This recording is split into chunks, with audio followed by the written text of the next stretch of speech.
You hear that? He's even gonna count us down. Like he even counted. I think you're live. Oh, we did it. Hey, we Hey, we did it. Congratulations, everybody. Yeah, he usually does count down. He does. Yeah, actually, that's pretty good. I get so used to there's the different shows that I'm on, the counters do different things. Yeah. They keep me on my toes. But anyway, it's great. Welcome, everyone. It's Don't Fret Friday. That's right. Yes. Welcome to Don't Fret Friday. Yes. We made it, and you made it too. We're so glad that you're here. The most fantastic of Fridays. It is. Mm-hmm. Because it's June 12th. And?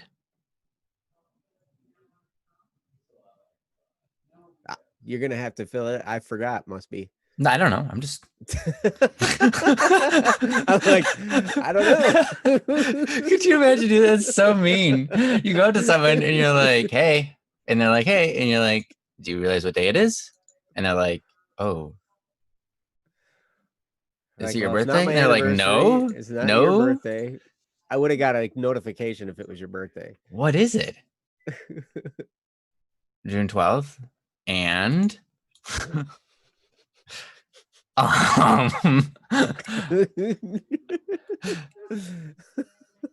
and it's Friday. Thank you. That's awesome. All I was trying to get at. That was it. Thanks, Ryan. You keep me on my toes too. I'll tell you. Good. You know what? That's good because your toes need the exercise. They do, man. How do you walk? Do you walk heel to toe, or do you walk palm to toe, or do you walk flat foot? Depends. Okay. Depends on what kind of footwear I have on. Oh, yeah. I totally get that. I'm the same way. And it depends on what I'm walking over. And fair. Yes. So there are many deciding factors. I was considered a light-footed person when I was growing up, though. So I would walk on my toes. Yeah, same. I still got really, really strong calves out of it. Yeah. My legs and my calves are yeah, they're like yeah. They have like six packs on them and stuff. They're beautiful. Yeah. Beautiful. They've got legs and calves. The tendons in them have they're just perfect. Yeah. They're the most perfect part of my entire body. Like a wild stallion. Oh yeah. Like I can lift a horse with my calf. You can. Calf. I could lift a whole calf with my calf, actually. That's how it was, a whole cow, a whole baby cow. That's great. Well. And by that I mean a plastic toy. One of those small ones, right? Right. Well, welcome everybody. We're while we have our conversation about calves, there's a conversation going on about lakes. Ooh. And my calves can go in like brain-eating amoeba in lakes. That's freaky. What? Wow. What? Yeah. There's a fear of brain-eating amoeba in a lake. What kind of brains do they eat? Like, I guess fish brains? I don't know. Well, I mean, technically, okay, so amoebas eat if the amoeba eats fats and tissues, and then of course, I guess, right? Yeah. Anything can eat a brain, I suppose. Yeah, anyway, I mean, animals eat brains. We're not going to eat your brain. We are not zombies. That is enters through your nasal passage. That's weird. Probably true. But climbs up in there, gets to your brain. But then it goes. Well, how does it get for your sinuses and then into your brain? It's an amoeba. It's a single-celled organism. Okay. It can get through the stuff. Are your sinuses really? Do they have a passageway that opens up directly to your brain? I didn't think they did. That's a good question. I thought that there was a channel of nervous systems that connected them, but not an actual physical space. You know who would know? Is, open space. Haley would know. Okay. She's like total anatomy, physiology. Where's Haley? She knows that stuff. Haley Hepworth. You know Haley. Yeah, where is she? She's not here. Get her on the show. I don't know where she is. She's on Discord. Go contact her. We'll call her up. I got her phone number. Hold on. Somebody, you got Haley's phone number. Rosie, get Haley for me. We need her now. We need to know more about this issue. Wow. All right. Well, while you guys figure out how to get in touch with Haley, let's do a show here, huh? Things. This is and Rosie doesn't have Discord. It's okay. Oh. It's it's No Prep Friday. It's a show we handle any issues, challenges, or in this case, fears of brain eating amoeba that travel up your nasal passage into your brain. And we're not professional therapists. Clearly, we're not professional doctors or anatomy teachers. My mom was a professional anatomy teacher. Oh, you go get She mom. still kind of is.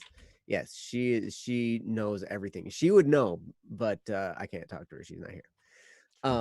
So at any rate, this is that show. Jesse's our producer. Princess is there in the chat. She's awesome, and she keeps us on track. And I'm totally off track. So Ryan, please say something and save the show from oblivion. Hey guys, welcome to No Prep Friday. This is the show where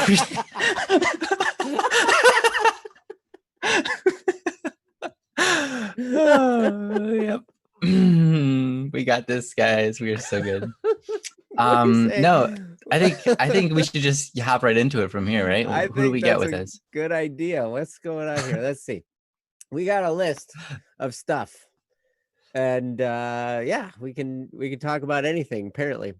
We're good at that. We do have a list of topics. We've got Sumner Kagan, John Doe, Man Left Behind, Eric Bodine, Caffrey, Mark Anthony, and that's it.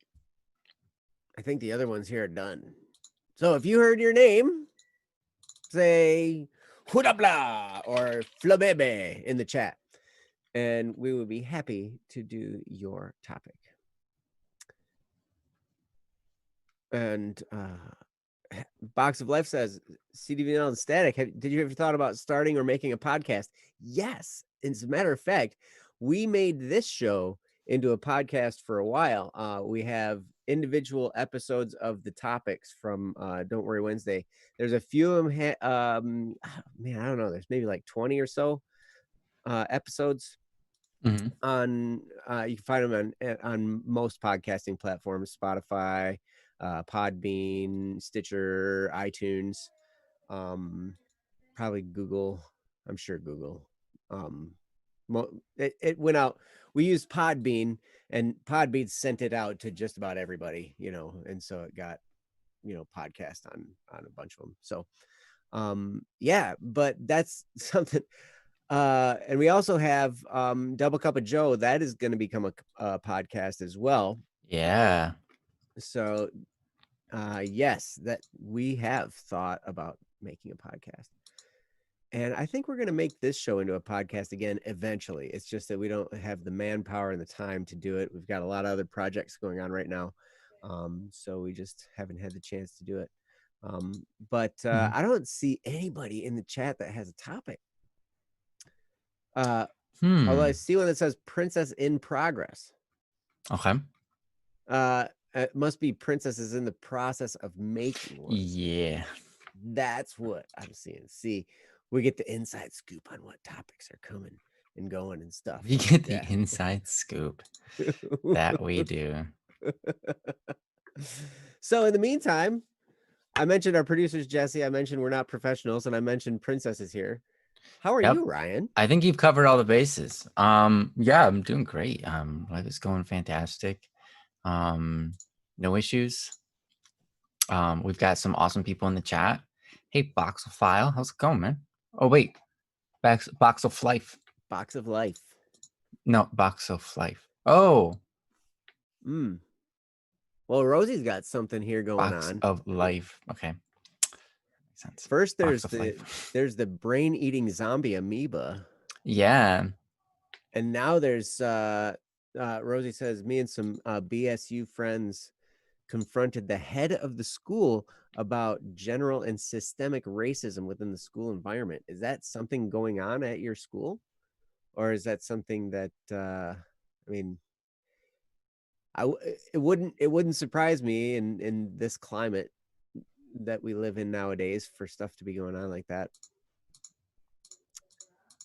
Oh, cool. We ended up getting some immediate results, and some things are going to be implemented in Oh, the that's summer great to and the next hear. school year. Wow, cool.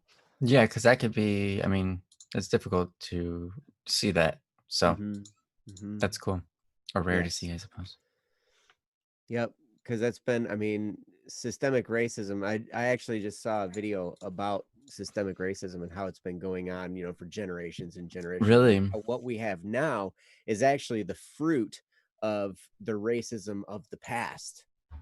And so a lot of the disparities in economics and all that kind of stuff, you know, comes from past racism. And so it kind of just Oh, filters down as, the effects of that go from one generation to the next generation to the next generation. And it also carries with it a lot of the attitudes and the feelings and everything that have gone along with that. And it's right. really, really a tough situation, and it's hard. So So even if you go to like a place that's like, that's not racist anymore, because they were once racist, it leads to a lot of problems, because you have the parents who experienced that mhm, and then raise their children who, that sort of thing. mhm. Yeah. Hmm. Yep. And there were opportunities, based on education levels, based on which Right. was also Right. based on opportunity, which was Yeah. which back 3-4 generations ago was Mm-hmm. based on your race. And so then a lot of doors were just closed to people because of what happened 4 generations ago. And so it Yeah. just Yeah. kind of That makes trickled sense. down. So yeah, it's gonna be, yeah, Rosie says I live in that system. It's Mm. tough. It's tough. And man, I like to think that, there are more opportunities now than there have been before. And as a matter of fact, with this whole pandemic situation and the quarantine and everything, I mean, True. I was just on a business webinar today, and they were re-emphasizing the fact that the whole landscape of business is different now. Mm. It's I mean, totally different. you can't even see anybody's skin before they're already working for you, because you like a lot of times you're just online right now. It's so cool. Mhm. Yep. And yeah, it's crazy. So like the playing field has been leveled for all of us, Mm. and you can decide, you can do things now that never were possible before. And it doesn't matter who you are, it doesn't matter where you're from, it doesn't matter where you live. Even if you have an internet connection and, some savvy with figuring out, asking the right questions in Google, you can find a way to either distribute products that you don't even make, just become the middleman for stuff, product manufacturer to consumer. I mean, there's all kinds of stuff you can do, and it's almost anonymous, and you can really make a name for yourself. That's one of the reasons why we started doing more shows, more of Don't Worry Wednesday, this show, and then also when we launched Double Hmm. Cup of Joe, it was because we were in the midst of this pandemic, and we're like, hey, we're all home. We're all, actually, I was still working full time. I still am. You still are, yeah. My job never stopped. Yeah, But my job didn't change either, but that's right. you really stepped it up, and you're like, hey, let's do like a show every single day, and then also another show every other day Yeah. at the same We, time. I know we went from Like, whoa, dude, streaming, it's amazing. 2 hours a week to 11, I Yeah, think. is that right? Yeah. Yeah. Cause it Three, was four, just five, yeah, six, Wednesday for seven, eight, 2 nine, 10, hours, 11. Yeah, 11. and then 6 hours for this show, and then 5 hours for Hmm. Double Cup of Joe. So yeah, 11 hours for, If you include Jesse and I, then it kind of gets a lot bigger. But yeah, because you there guys was a did time morning when we were shows. going, what, 4 hours on Thursday and Tuesday? So it was like something like that. So it was 1 hour in the morning on Monday, then 2 hours in the evening on Monday, and then an hour in the morning on Tuesday, 4 hours in the evening on Tuesday, and then an hour on the next day, and 2 hours later Mhm. that evening, and then an hour and 4 hours, and then an hour and 2 hours, and then 4 hours and 4 hours on the preceding days. It's Mm. crazy. It was 20 something out, 27 or something hours a day or a week. It was nuts. We've Mhm. dialed it down a little bit. Yeah, you But guys were going crazy. It's nice to have Tuesdays and Thursdays, and oh my gosh, I'm getting like, I feel like I'm getting so much more done because I have those open to me. So yeah, yeah.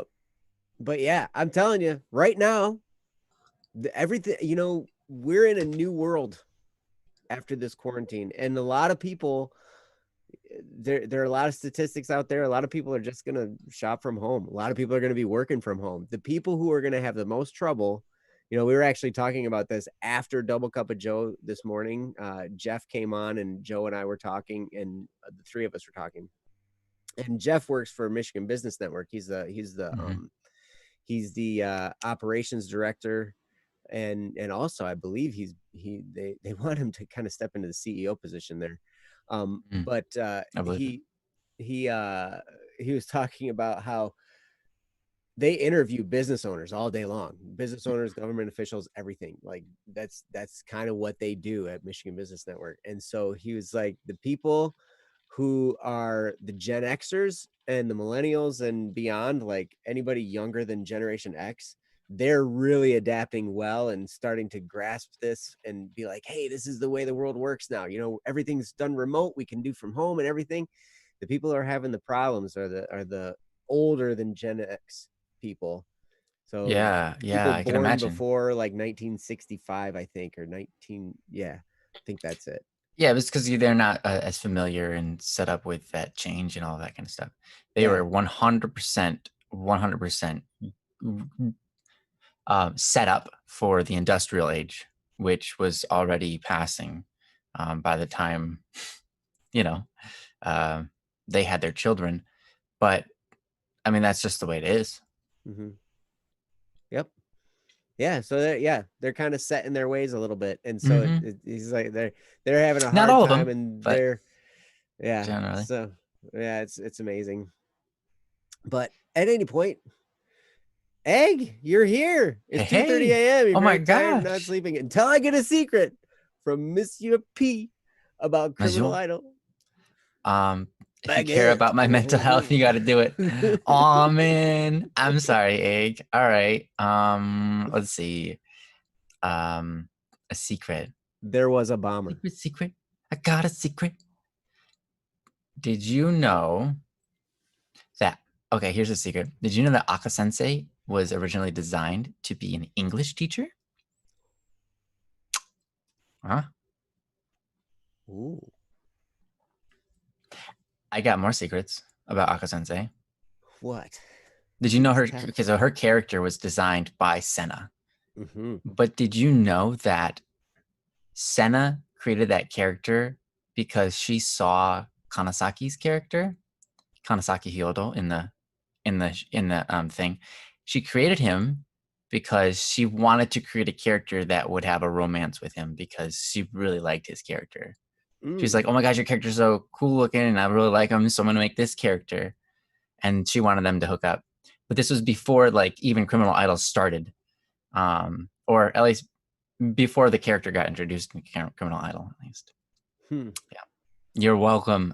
You can rest easy now. Thank you, Egg. I love you. Sleep Yes, go well. to bed. We saw you this morning. Yeah. So There was a night. bomb. Oh my gosh. I Yeah. know. Spoilers. Wow. Wow, Joe. Sorry. I'm sorry. But all right. All good. Well, we do have a finished topic here, and you guys, if you guys have any topics, you can feel free to post them in the chat. You can post them on bss.studio. Princess Mm-hmm. gave the link up above a little bit. You can also email us dww@bss.studio. There it is. Thanks, Princess. You're the You're awesome. best. Or you can find us on Discord if you have a Discord, and if I remember to check my Discord, which I have actually been doing just about daily now, so that's pretty cool. Nicely done, man. But yeah, but Impressive. anyway, so there is a topic here from Princess. Mhm. Uh and it is called A Friend in Conflict. Ah, I like Egg's topic. How amazing is Princess and Jeff? The answer Mhm. is very, and we could go on for a long time about how awesome Princess and Jeff are, Oh yeah. and Jesse, Hmm. and Joe, We're blessed to have them. and all of you in the chat. Yes. Rico, it's so nice you have set streaming times, but it's not nice that it's always 3 a.m. Ah, sorry. But anyway, this is called A Friend in Conflict. There's a link there Princess posted, and I believe Princess is going to read it for us. Is that true?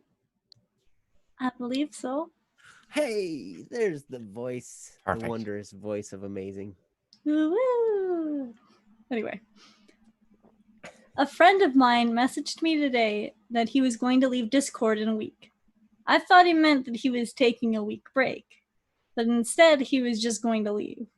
And his reasoning was, I just want to sleep my whole life away. I hate the sadness. I just want it to go away.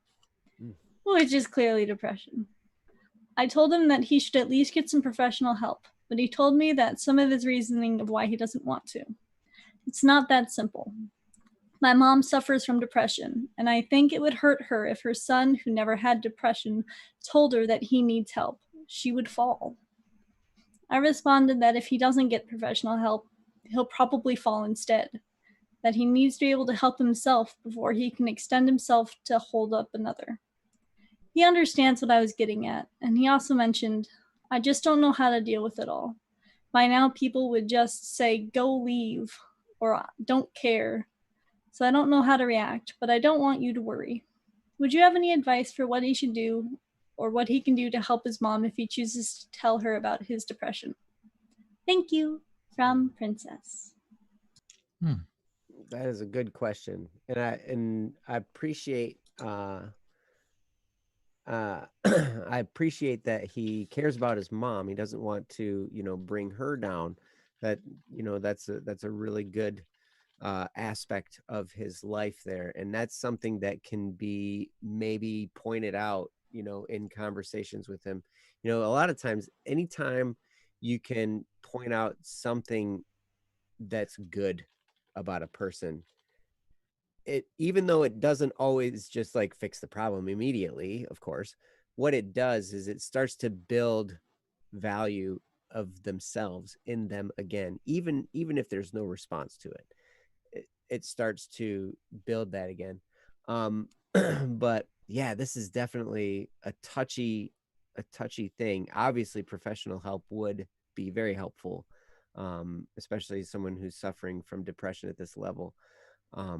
But yeah, all of your encouragement and love is going to help along the way as well. But I'm going to turn over to Ryan and let him talk for a bit.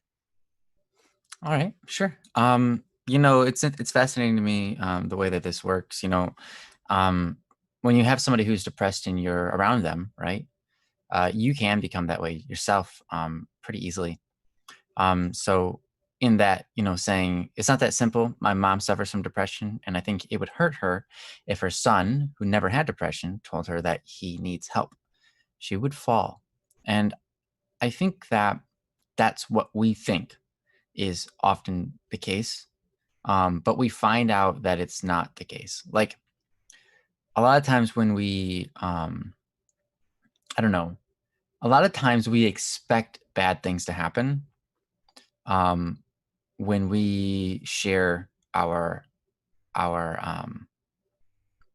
I guess our depression or whatever with other people. We expect bad things to happen.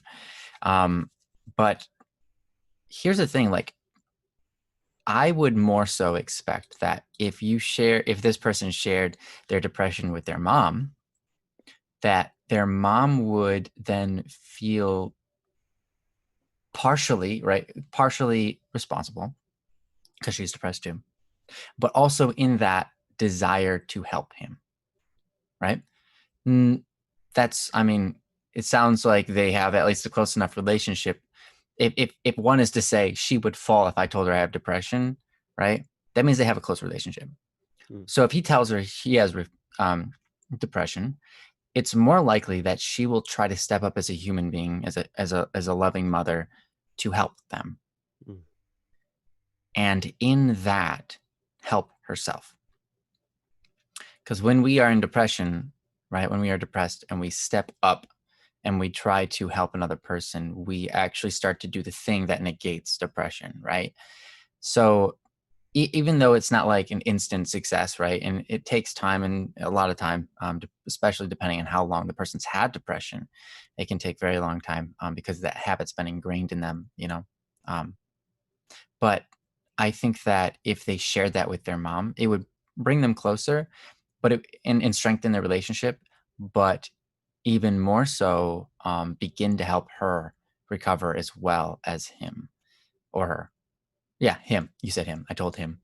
So, yeah, you said, I did that too because I know it's, wait. Yeah, it's awesome and he cares about his mother. Okay, so that's in response to Joe. But this was a really quick summarization. I think that's true that depressed people can relate and help each other. It just seems like he would wilt away before actually sharing what's going on, and would shoulder that burden alone until they can dig themselves out of that hole. Yeah, I think a lot of people are like that, and that's not entirely a bad thing, right? One thing you have to, one thing that we all have to do from time to time is look at a person and identify, like, this is probably what they're going to do no matter what I say. And then the response to that is they'll learn eventually.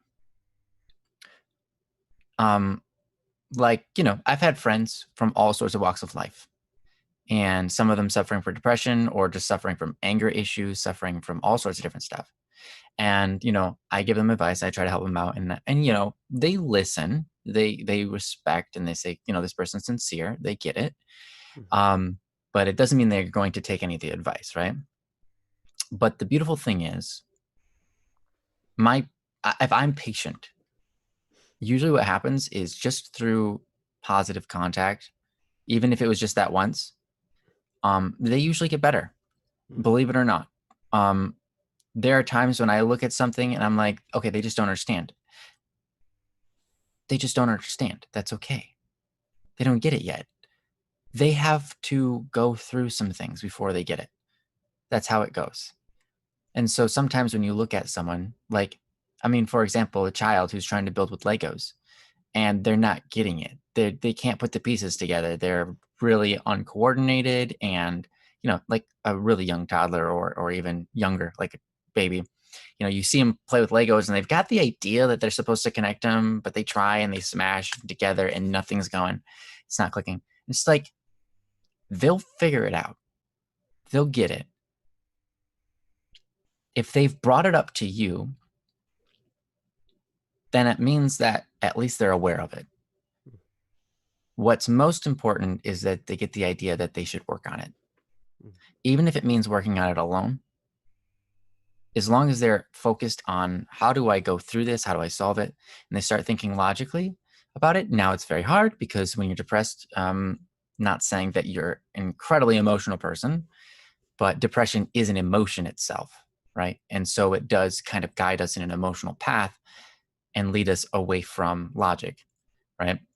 But that's not entirely true, right? Obviously, we can be completely logical when we're depressed. In fact, sometimes when we're depressed, we feel like we just shut off all of our emotion and just become completely logical, right? But we end up having this very downward perception of the world, like the world is a very negative place, and so on and so forth. So all of that to say, if you can get the person to have a desire to grow beyond it, then that's the seed you needed to plant. Beyond that, sometimes there's nothing more you can do. Sometimes you just have to be patient, because they are going to figure it out in time. just like a young child with a Lego, right? They will figure it out. But if you go up there and you do it for them, right? Of course, they don't learn. And so there are many times where I have friends where, I love them and I see that they're going through something and I realize I'm like, okay, they just have to go through the motions. And then I let them be. I don't correct them. I don't tell them what's what. I just say, that's their viewpoint right now. They're going to go through things. And hopefully the things that I've said and the example I've set will set them in the direction and the paths to take to have the right idea when they get at the end of that road, right? Because sometimes you have you have children who have the same parents. And like Joe's talked about this before, you have one really good child and one really bad child, and they'll ask like, hey, what happened? Like, you're really brilliant, you're really like, you're awesome, and they're like, well, if you had my parents, what else are you going to do? Right. What not to do, at least, and then in the other child, he's in jail and it's like, well, if you had my parents, you would end up like me too, and it's one of those things where if you set the right seeds in the person, you can't do anything more than that. But once they get to the end of their path, if they have the right perception about it, if they have the right perception about the experiences they're going through, that changes everything. And of course it does, because depression is mostly a perception thing. It's a perception of oneself, a perception of the world around us. And that's the thing we have to work on. So they are in a position where they don't want their mom to suffer, right? So they have a good heart. Mm-hmm. That's part of the key. They've already got some things right. But part of it is, right, they're not excited to do anything. They feel just tired and like, blah about life. And that's a lot. Sometimes that has a lot to do with how we feel about ourselves, or, how we feel about the world around us, that it's bland or whatever. And being a person that can share the beauty, and I think you do that really well, Princess. You notice beauty very quickly, whether you're walking by a tree or some grass, right? You're quick to pick up on the beauty in it. And I think that's a great quality in you, which is perhaps why God put this person in your path, because you have that influence on people. You can share your perception and they'll start to pick up on that too, as long as you're active with that. You don't have to be pointing out the good in them always. That is a good thing. But just pointing out the good in the world around you, pointing out the things that you're thankful for. There are many times where we hear someone suffering and we immediately want to relate to them and go, oh yeah, I've been to that. That's really tough. And that's a good thing, but that doesn't help anybody. In fact, if anything, it confirms their feelings and makes them more set in their ways, which, like I said, it depends on the person. Sometimes that can happen. Sometimes they just needed someone to relate to them so they can feel like they can get out of it. They have that courage, like, oh, this person made it out, I can make it out too. But on the other hand, sometimes it just confirms the way that they are, or they go, oh no, I'm not like you, I could never make it out of this, So I think a lot of times it's better, instead of relating to the person and sharing how we suffer, or when they point out something negative, to agree with it, spend time investing in the beauty of the world and share it with them. Share your insight, because that's right. That's going to help shape their habits behind the scenes. But I've said a lot. I've given a decent amount of thoughts and examples. And I hope it wasn't overbearing, but I'm going to go ahead and give over to Joe and see what he's got to say. Well, I love what you were talking about there, Ryan. And you're absolutely right that just having constant contact is going to be helpful. Just consistently, you treat this kind of like it's a long-term project, right? Like just that positive contact that's consistent, where you're not necessarily looking for a result. Mm-hmm. You're not necessarily trying to fix them all at once or anything like that, but you're just there being a light to him, you know, on a consistent basis. If he's willing to be there with you and everything like that, you know, you don't have to be you know, trying to dig into his problems all the time, but just to be there and accept him for who he is. Because one of the things that feeds depression so much is that you feel not right, you feel sad and you feel upset, right? And then you're just like, wait, this isn't right, now I'm not right, and then you feel bad about that, and then it turns into this downward spiral of, you know, self-fulfilling prophecy. Well, I'm just not right, you know, there's something wrong with me, and that means I'm bad, and then I'm bad because now there's more wrong with me, and it's like, and it just turns into this cycle that, you know, just continues and continues and continues until someone can listen and not judge. That's one of the things that when I had a professional therapist, there are a couple things that I noticed about this whole time I spent with the psychologist. And there was one that this was a long-term deal. This wasn't like I would go into the doctor and he gives me some medicine and we're good. No, this was like, I'm going to meet with this person for months on a weekly basis. And it's, you know, at the beginning, I'm sure it didn't seem like it was going anywhere. I'd sit there and we'd talk and he'd just ask how things were. And I'd talk about all kinds of crazy stuff. And he'd say, well, how'd you feel about that? And, you know, like blah, blah, blah. And he'd just try and draw out and help me to explain my feelings and why I felt a certain way. And then every once in a while, he'd throw in a thing like, oh, well, that's not all that bad.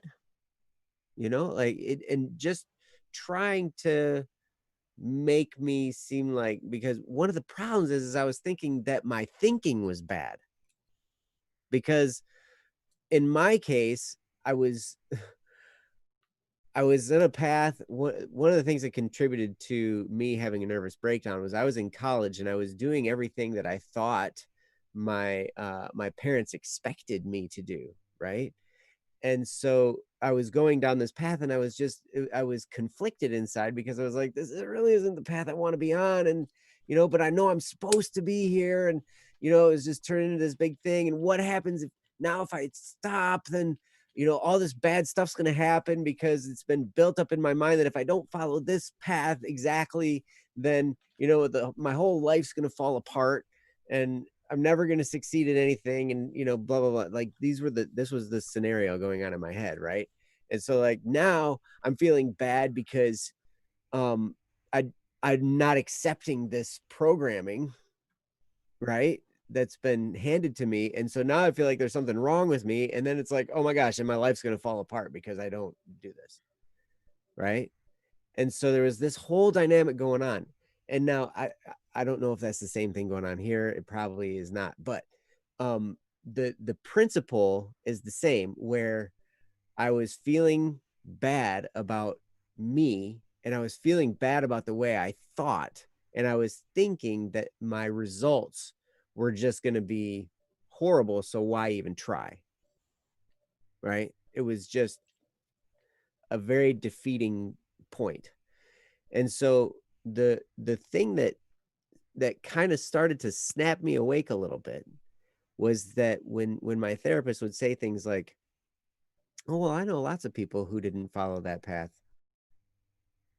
I know lots of people who have done just fine. They've had fine lives, and you know, they didn't necessarily cross all those T's and dot all those I's and do all that stuff. You know, I mean, it doesn't matter. And so those are things like, so he would draw me out and listen to me, and he wouldn't judge me. He wouldn't say, oh my gosh, you know, well, what's wrong? And, you know, he was just like, oh, okay. It made me feel safe. And like, even though I was having these problems, I was okay. Like, I was still an okay person, even in the midst of having these problems. And because that's that stops the second part of the equation where it's like, okay, I feel bad, and then I feel like that's wrong, so now I feel bad about feeling bad. If you can stop somebody feeling bad about the fact that they feel bad, I know this might get confusing, sorry. Then Chris um Bradyism. what's it? Yeah. Then you can kind of, you can at least interrupt the cycle a little bit, right? And just help them understand that it's okay to have bad feelings. It's okay to feel bad. It's okay to mentally reject something. It's okay to feel sad from time to time. It's fine. That's part of life. It's okay. And then what you've done is you've just interrupted the cycle, because now they don't feel so bad about feeling bad. And they realize, oh, it's okay. And then they can realize, with time, they'll start to understand, hey, you know what? Bad feelings come and go. They don't stick around all the time. Just like good feelings. Good feelings come and go. Bad feelings come and go. All things. They're here and they're gone, and they're here and they're gone. But when we get stuck in a cycle, that's when these things can perpetuate. So what Ryan said was exactly right. Consistent, positive contact where you're not necessarily digging into the cause of the problem or offering advice. You're just there, accepting him for who he is. You're just being a friend that loves him just the way he is. Even though he's sad, even though he's depressed, that you still want to be around him, even though that's going on. Because that's another thing. When you're struggling with depression, and people, like, a lot of times people just don't know how to handle you. They didn't know how to handle me. And so they wouldn't want to be around me because they didn't know how to deal with me. Right. Right. It wasn't that they didn't care. It's just that they didn't know what to do or say. Right. And so they wouldn't want to be around me. And my interpretation of that was, oh, they're rejecting me because they don't like me because I'm depressed. But when I learned that this therapist I had, he was okay being around me. I mean, he's getting paid for this, right? So like, but the way he came off during our sessions was he genuinely was concerned about me, and he genuinely made me feel accepted in the midst of whatever. And he genuinely made me feel like, hey, this isn't that big a deal. This is something that lots of people have overcome, and you can do it too. And that one little thing, just from him listening to me, letting me talk, and not judging me, and not judging the situation, and not jumping on a solution and trying to say, oh, well, you got to do this, and you got to do this, and you need to do this, and here, read this book, and here, blah, blah, blah, blah, blah. All that came with time. But most importantly, he made me feel accepted, and he made me feel like I was okay, and that what I was feeling was normal, and that I could get out of it, that it would have an end. It's going to be a process, but it's okay. We're going to work on this together. And that was so helpful, because that goes beyond any advice that you can give somebody. When they feel comfortable, loved, and accepted by somebody in this crazy world accepts me for who I am. Maybe I'm not as bad as I thought. But what's required is the consistent time, the consistent just being there, being a light, being accepting. And, it's a very rewarding experience being a friend and serving others like that. I love it. Even when it seems like it's not getting anywhere, it's just like, okay, you know, well, we'll try this next thing, you know. But anyway, I hope some of that's helpful. I mean, I was just remembering some of the stuff from, you know, my counseling. One other thing. I saw something about there are a bunch of people on a project or something. Oh, he started some projects and have tried to be encouraging, and so have everyone else that's been recruited on that project. So there's some stuff that he's started to do, and looks like there's some stuff that's important to him. Is there a way, and it sounds like there is already, you've already been encouraging and somewhat involved. This was crazy. Like at the time, I was playing in a band and I was struggling with all this depression, but we still played and we still had gigs and everything, right? And so as I was going through all this whole process and everything, and I was playing, and we were playing this frat party at at, at a college, right? It was amazing. My therapist came to the frat party. Really? Yes. That's awesome. He told me he was gonna. I was telling him about this. I was like, yeah, we got a gig. We're playing at a frat party. He's like, really? Well, I'm gonna come and watch you guys. He's like, what frat is it? I'm like, it's AGR. He's like, oh yeah, I know where that is. It's over here on this street, blah, blah, blah. Yeah, I'll come out. That's And I'm awesome. like, how my therapist came to a frat party. Oh my gosh. I don't know. So funny. Yep. That's But amazing. yeah, but you know, so like like if there's a way for you to, you know, show up in a project, he also makes amazing stuff he doesn't see as enough. Okay. It's difficult to finish stuff. I understand that. It's difficult for me to finish stuff. But he also makes amazing stuff that he doesn't see as enough. Yeah. I can totally understand the mentality, the perfectionism, the desire to be right, the desire to do everything right, and the desire to have something perfect before you're done with it. And I don't know how to teach this because it took me years and years to figure out how, you know, to just let something go as finished without it being perfect. But it sounds to me like you're on the right track with your help. Mm-hmm. And it's probably just going to be, you know, continue doing what you're doing and just continue encouraging and accepting for the long term. And like Ryan said, he'll figure it out over time because it's not you that will fix him.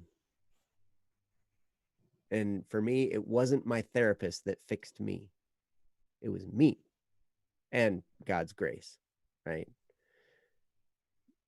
But it was an internal thing. And he just was there along the way, helping me to accept myself, helping me to understand that I had value. And if you become that person that can do that, oh man, that'll go so far and be so effective. But I've talked for a while. Ryan, what else you got? Yeah, I would recommend listening to all that again. I mean, we've touched on a lot of topics real quick. I mean, there's so many facets. Depression is a big thing, and yeah, I mean, there's a lot of ways that we can help each other. But yeah, I hope that was helpful. One thing that I wanted to kind of, Joe was talking about it, and I just want to emphasize, that is putting a stopper in the spiral of self-destruction. That's what I call it. The cycle of self-destruction. When you have a thought and then you're like, I'm a bad person, and then you just like, oh, I'm a bad person, so that's why I had that thought, and then you just keep on destroying yourself in that circle. Mm-hmm. And Joe was talking about letting them know that just because they had a bad feeling or whatever doesn't make them a bad person, and all of these things, right? One good way, like one way that I use that, one way that how do I say this? One example that I can give you where I do that often is when someone tells me something and how they responded, and they don't like the way they responded, right? They're upset at themselves, right? They're upset at themselves for being upset at themselves, right? That's how we are. Um, when you see anybody doing that, one of the best things you can do is affirm them. And the way, like, here's an audible, like, what you can say to them, like an actual example. And that is to say, oh yeah, that makes sense. That's a completely natural reaction. I've reacted like that before too. It helps to make them realize that they aren't messed up.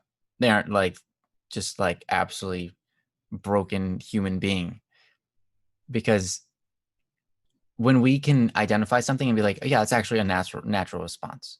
That makes sense. Like I can see why you did that. That totally makes sense. Or I can totally see why you feel that way. That makes sense. That's a natural response.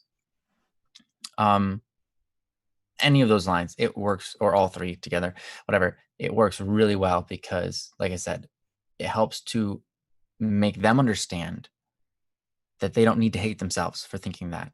They don't need to hate themselves for the way that they responded. They can identify, okay, that was a natural response. That's, and then I can say, okay, maybe it's not the best response, right? Maybe that's a place we can grow and get better at. But the bottom line is that was a completely normal response. Like a lot of people respond that way. You aren't, there's no reason to hate yourself for that, right? Basically.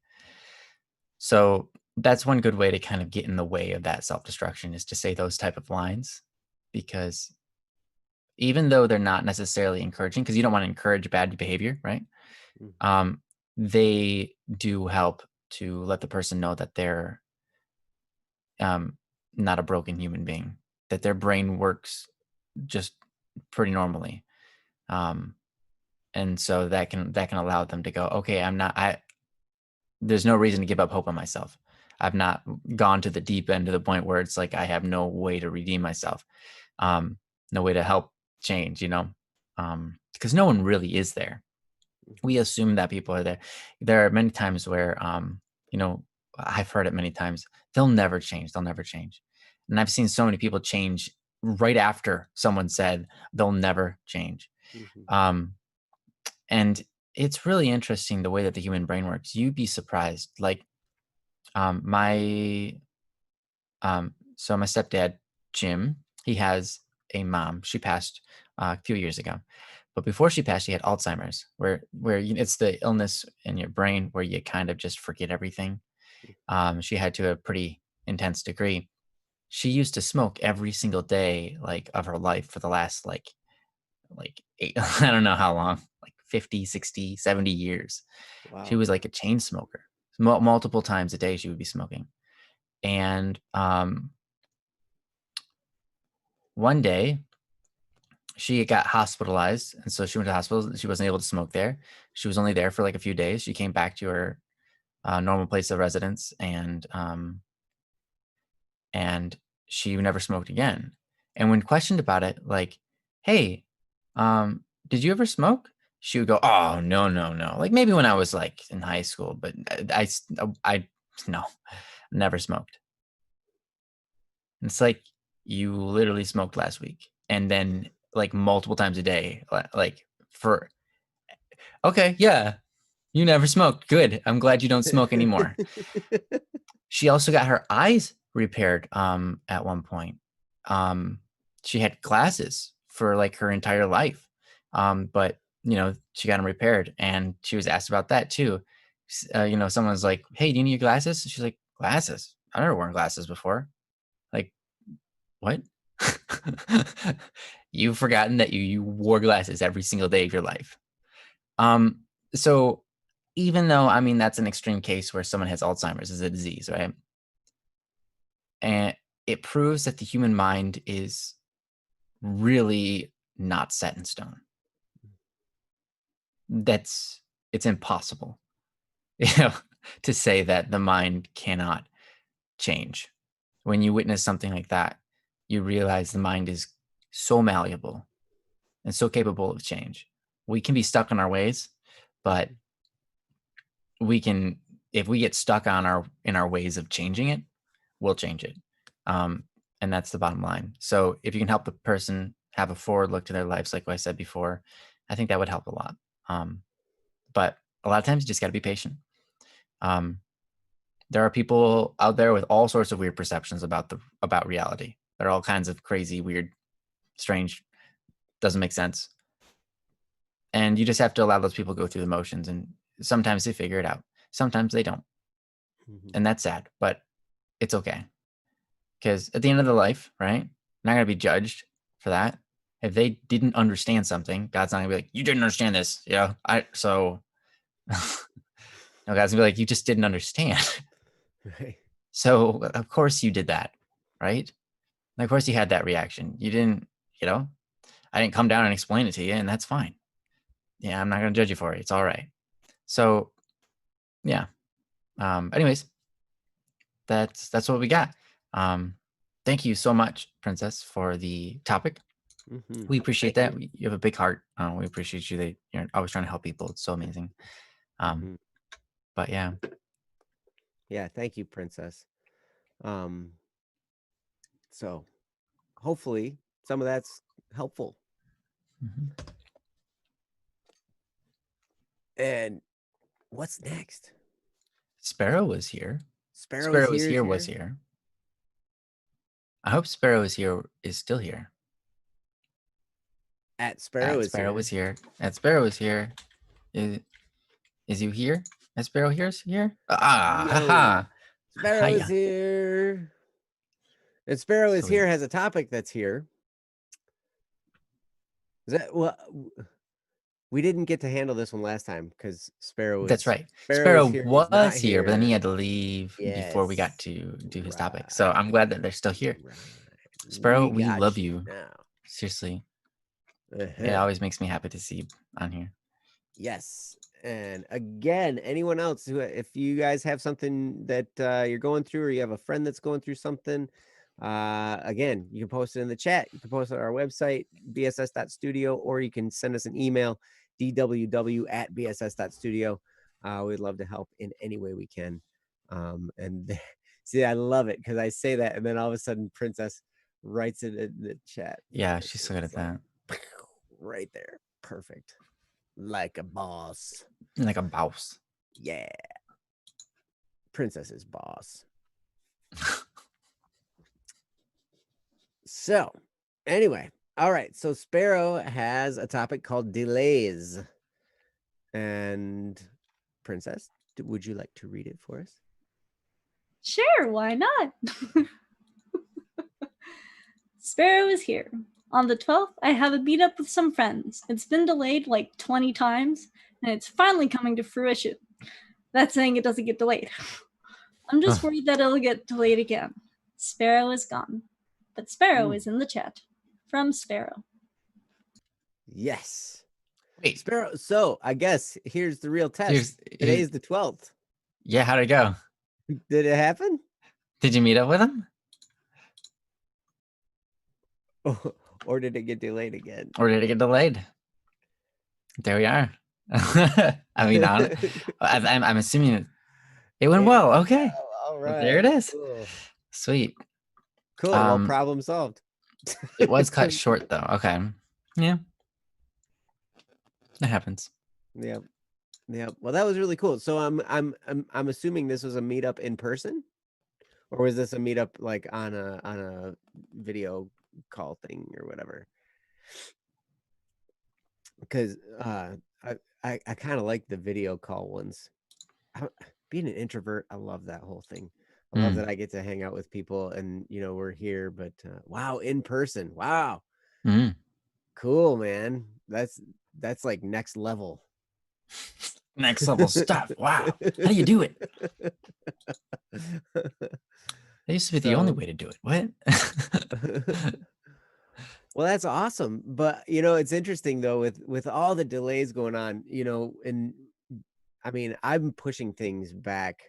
I have these types of inspections called insurance loss inspections, where somebody's house got damaged and they had to have some insurance work done to it, and then the mortgage company wants to verify that the damage is being fixed before they release the insurance money to the homeowner to pay for the repairs.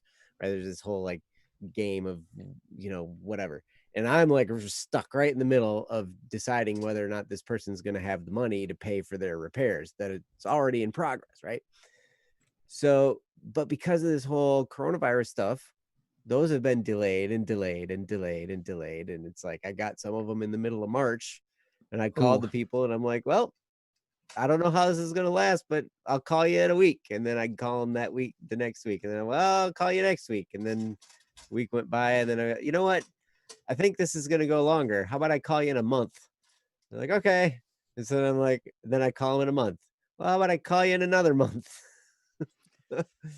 Yeah.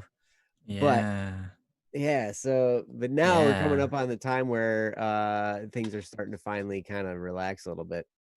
Sparrow says it actually got delayed because of rain. Oh, so it must have been an outdoor event that has been delayed over and over again. But wow, well, I'm really glad that it got to happen.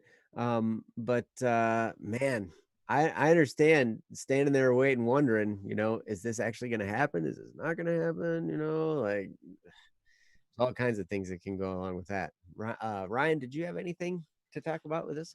Sure. Yeah, it's really interesting the way that our minds work, right? It's like if we have something that we like, okay, imagine this, Sparrow. You guys talk about hanging out. It was never delayed. It was like just always going to be on the 12th, right? It was like, so first time it was going to be on the 1st, and then it was going to be on the 3rd, and then it was going to be on the 7th, and then it was going to be on the 8th, and it never happened all of those times. And then finally on the 12th, we got to do it, right?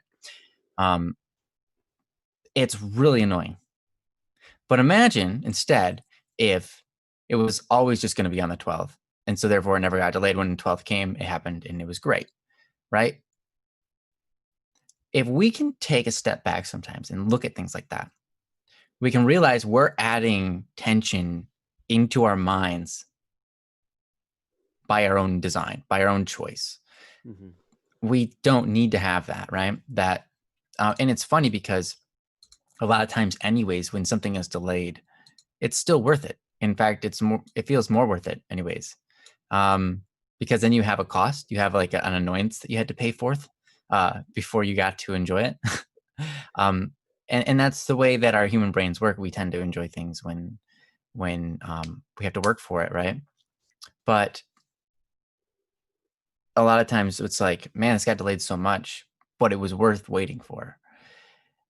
And that helps to show like that waiting, that patience, rather that time is worth these things. That is worth the time, right? Invested, worth the time stressing out about it, worth the time waiting for it. And it helps us to understand that time, while it's valuable, is not as valuable as the relationships that we have and the things that we're trying to do, right? Time is valuable, but only because of these type of events, right? So when something gets delayed, right, we have this feeling of like, oh, we wasted time. But the truth is, no, the time's still there. That's going to happen, but it'll just be on that spot of time instead of this one. We get stressed, but there's no reason to get stressed about it because time still goes and you can still do something with your time, right? If it's delayed and you're like, well, okay, well, what do I do with my time now that I'm not doing that, right? You can still be productive. But my ultimate point here is patience, right? Patience is a virtue because it literally is patience is a virtue. It's literally what it is. That phrase to me is so funny. Patience is a virtue. Exactly. Yep. You're right. Yeah. But I mean, and a lot of times I say patience is like the gateway virtue, even though it's not like necessarily, it is a virtue that helps you in all the other virtues because it helps you to come at things with clarity and without stressing it. It allows you to come to the other virtues with peace. So yeah, I mean, when it comes to things being delayed, if you start to notice yourself like get upset about it, one of the best things you can do is just kind of step back from it for a second and look at a bigger picture and just say like, well, that's okay. If it was set on this day anyways, I wouldn't be stressing out right now because, I wouldn't have the expectation, right? So really, it's my expectation that's stressing me out. It's not the date. Mm. It's not that it was delayed. It's me being upset that it was delayed. So I just need to get over this, right? I just need to like move on because it doesn't help anything if I'm stressed out because I had expected something. It's like one of those things that I've covered before is people say, don't get your hopes up. Don't get your hopes up. And I hate that phrase because it is the opposite of what is good. Hope creates all things. Like if you didn't hope for this, you were going to hang out with some friends, right? If you were like just immediately like in despair instead of hope, and you're like, oh yeah, that'll never happen, you would entirely miss it when it did happen because you're like, yeah, that's not actually happening. I'm not actually going to show up because it's not actually going to happen, right? You would totally miss the event. So it's good to have our hopes up. The problem isn't hope. The problem isn't high expectations. The problem is how we handle failure or how we handle delays, how we handle ourselves. So when things don't go our way, which happens a lot in life. In fact, most of life is things not going your way. How do you respond to that? And that's the real issue, right? It's not about hope. It's not about expectations. It's not about delays. It's about how do we handle when things aren't going our way? What's our response? Because if we figure out what that is and we decide what that is for ourselves, man, life becomes just like literally like easy, okay.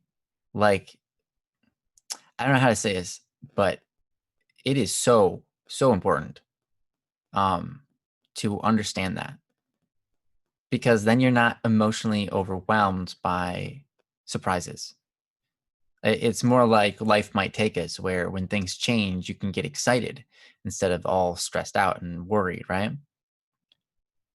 It changes life immensely when you start to realize that you get to pick your own emotions, and especially when things don't go your way. To go, wait, I'm not going to be child here.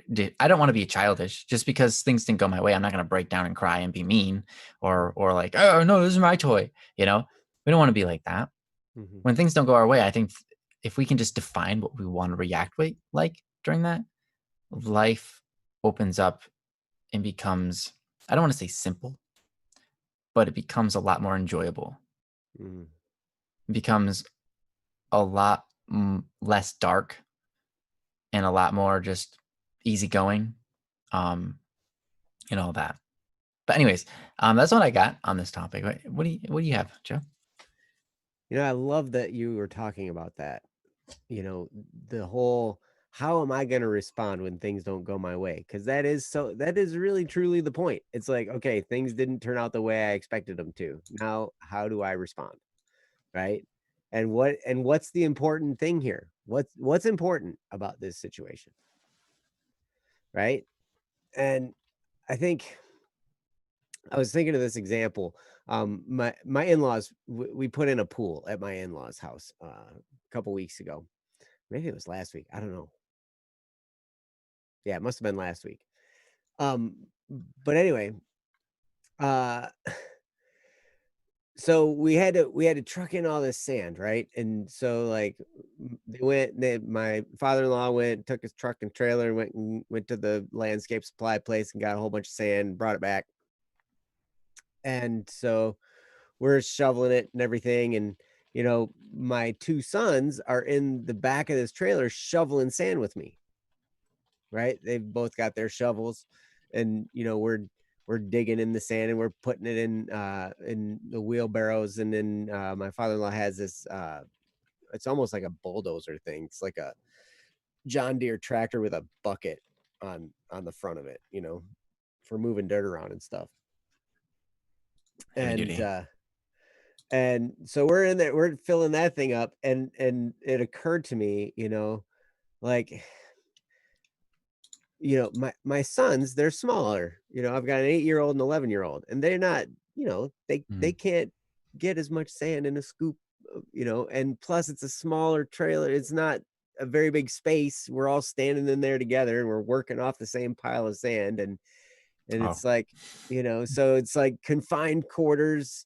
And so like we kind of have to take turns getting shovels full, and you know, they can't grab as much sand in their shovels because they're just not as big, you know. And the thought occurred to me, this would go so much faster if I was doing this by myself. yeah, yeah, absolutely. But But then I remembered, I was like, you know, and so I started to get this impatience. Like, I want to get this done. This is going to take all day long anyway. Like, you know, doing this whole thing, getting all this sand over there, then leveling it and packing it and rolling it. And then we got to build the pool on top of it. You know, it's going to be quite a project. So we're in the middle of it and we're doing this, and I'm starting to get impatient, right? And I remember this line that somebody said one time when, you know, like they were talking about um their yard and how it was all messed up because they were playing baseball on it all the time. And a neighbor came and commented on their lawn and how crummy it looked, you know, because they were out there. And he's like, well, I'm not raising grass, I'm raising kids. I love that. That's good. Uh-huh. And I said, and that thought went right through my head. And I was like, I'm not raising a pool, I'm raising kids. And for them to be doing this is helpful. And it's not just, I mean, yeah, it's making the project take longer, but they are learning some valuable skills. They are learning what it's like to work hard. They are learning, you know, and they're feeling helpful in the process, right? They're doing what they can to help.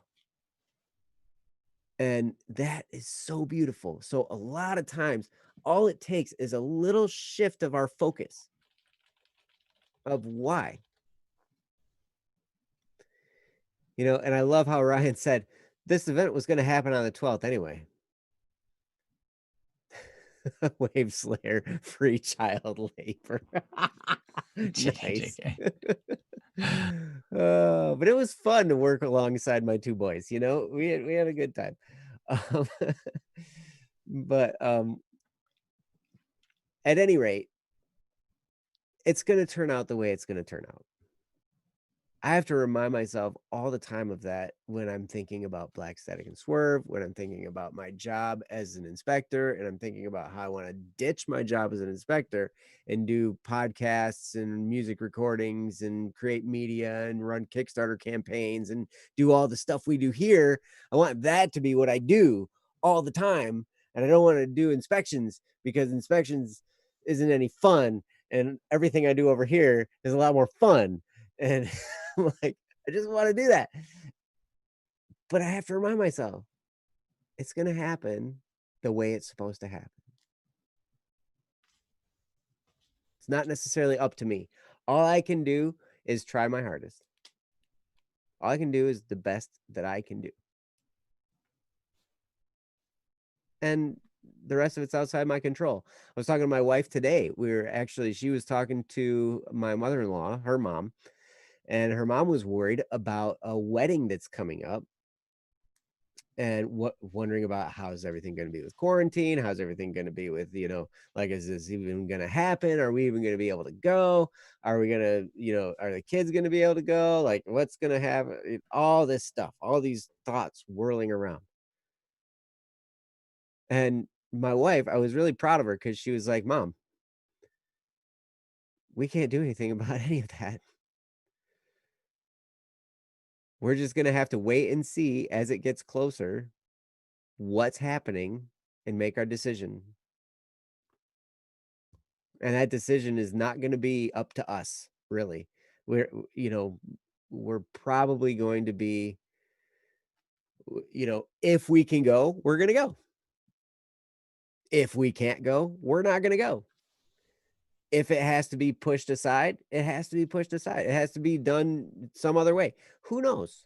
what's going to happen with all this stuff going on. But it's not up to us. And I know you've heard me talk about the circle of concern and the circle of influence, those two circles of our lives that we got to try and line up. The circle of concern is all the things we're concerned about and worried about and that take up our mental capacity, and like they fill up our lives with worry and concern, right? And then the circle of influence are the things we can actually do something about.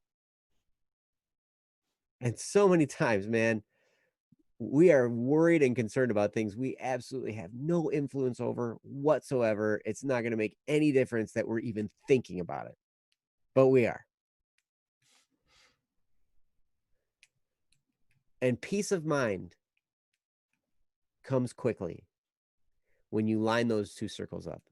When the things you're concerned about are things you can actually do something about, then you can get on with your life and you can, smile and you can be happy and you can be at peace. I'm dealing with a health insurance situation. I'm sorry, I'm just going on and on. But I have so many examples that go right along with this whole thing, because I got to talk to this insurance person, and there's this one person I need to talk to, and they're never there, and their voicemail's full. So you can't leave any messages. Can't leave a message. And the message for their voicemail, the thing they talk about, the thing they say, their little thing about leaving a message, it's like 5 minutes long. That's amazing. Like, seriously, like you've reached so-and-so at the blah, blah, blah, blah, blah, and this and that and the other thing. You can now change your benefits online by going to this website, and they spell out the website letter by letter. And they even say capital I-N-G. Capital? It's a website. Okay, whatever. All right. I know they spell the website out, and it's a super long website with slashes and different everything. It's like, whoa. They go through this, and then they're like, if you have an issue, please leave a message, and I will get back to you if I can within the next 2 business days.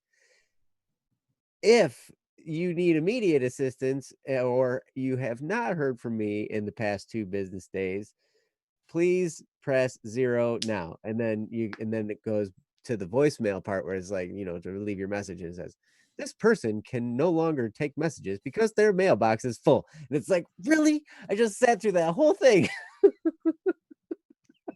Oh my gosh. But it's like, hey, what can I do? I can call. That's it. That's it. And I did. I can't do anything about anything else. So I guess that's it. Put it on my list to try again another time. For me, maybe it's my personality, but every time things like that happen, my immediate go-to is like, well, that's one less thing I have to do. One less thing I have to worry about. Like whenever something I realize is I can't do anything about, I just drop it. I'm like, well, that's one less thing I have to do. Cool. One less thing I have to worry about. Easy. Yep.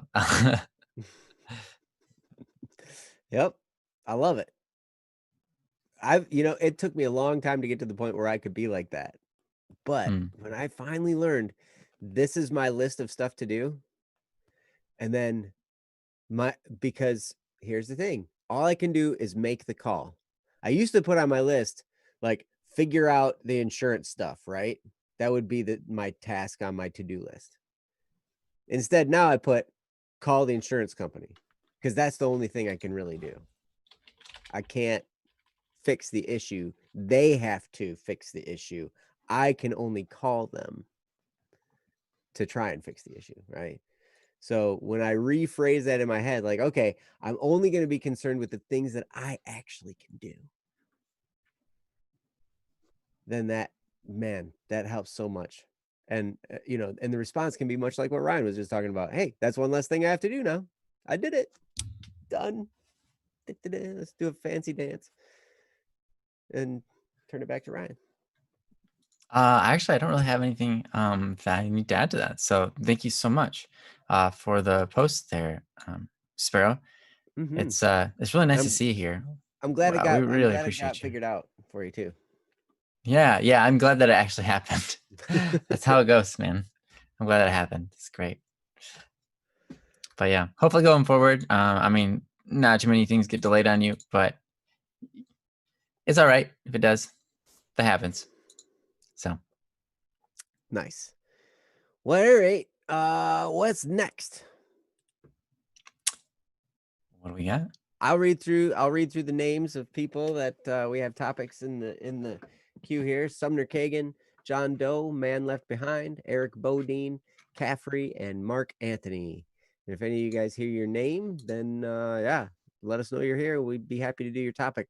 Otherwise, were there some topics that we had that are kind of just there? There's one. Want to do that In the anytime queue. in the anytime? Yeah. Anonymous. And on the mouse. That's right. I have to go and save my fish from drowning. Oh no! Quick! Get the oxygen, the water, whatever you need. Good luck. Have a good one, man. Good luck saving your fish from drowning. Yeah. That's awesome. uh,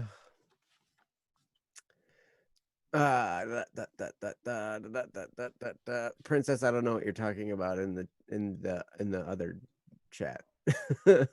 So sorry. Oh, I see what you're saying now. Okay. Oh, yeah. Okay. That's fair. I don't know. What do you think, Ryan?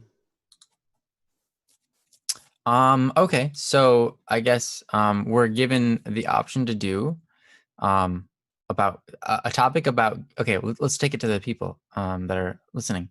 So we can do about giving up, we can do motivation, or we can do to be holy. Those are the top 3 topics. About giving up, motivation, and to be holy. What do you want? Wave Slayer, you're the last person that talked. I'm waiting on you. You got this. Well, Reese Boy was. Yeah, Reese Boy was, but he went off to go save his drowning fish. Yes. The last Wave Slayer one. says the last one. Is that to be holy? I guess it would be to be holy. All right.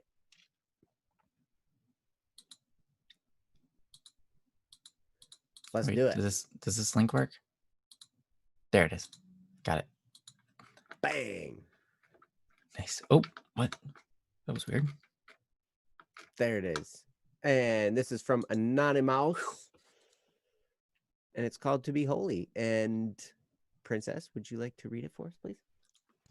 I sure would love to, Joe. Oh, it'd be the greatest thing you ever did all day, wouldn't it? Could you read it oh, for sure. Could you read it in double time? Oh, yeah. Yeah, don't you know? To the tempo of 120. Can you give me 120? Joe can give you 120. Joe, can you give me 120? That's just so old for cute. Oh, for cute. Oh, for cute. And we're gonna go play some Duck Grey Duck. You've become Irish. Okay, no, read it however you feel fit.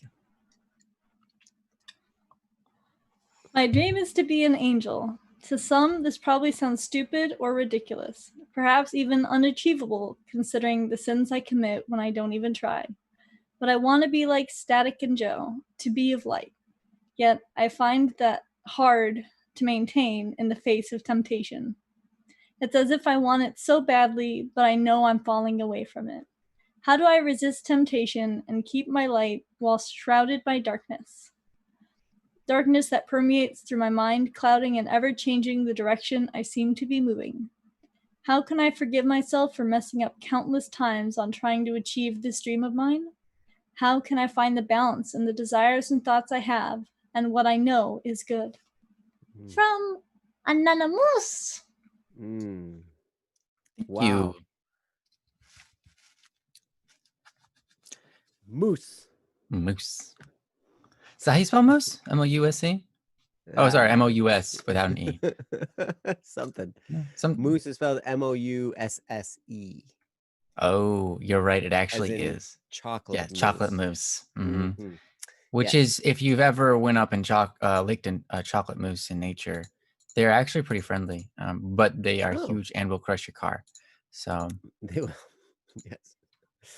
But that is a very good question. And I think, man, we are in luck because Ryan knows so much about this and he gets to talk first. So I can't wait to hear what he has to say. I have other things that I'm sure I'll say, but it's not going to be nearly as awesome as what Ryan says. So mm, go thank for you it, for Ryan. that, Joe. Just as a side comment, Princess says that hair mousse is a thing too. And yeah, that's when you get a cross between a rabbit or a hare and a moose, which is basically what they call a jackalope. So there's that. Yes. Although, So can you anyways, imagine a jackalope with moose antlers instead of the I can just imagine it not moving anywhere. And it just like and it doesn't go anywhere. For maybe an inch at a time. It's like a sea slug. Yes. Okay. I mean, at least it's at plant level. It doesn't have to try very hard to eat the grass. Okay. Anyways, aside of that visual, you're welcome. So, Thank yeah, here, I mean, there's a couple of things in this topic. You see, your dream is to be an angel. I assume, rather, your dream is to be a member of heaven. Now, I don't know every religion out there, but at least in the Christian and Catholic understanding of faith, you can't actually become an angel because an angel is a type of creature that God has made. Just as you cannot become a dog or a mouse or a jackalope or a moose, hair moose. But you you can become a member of society, in the heaven realm, the member of the family, right? Just not necessarily an angel, which is totally okay. I think that the person who wrote this did not mean anything other than that.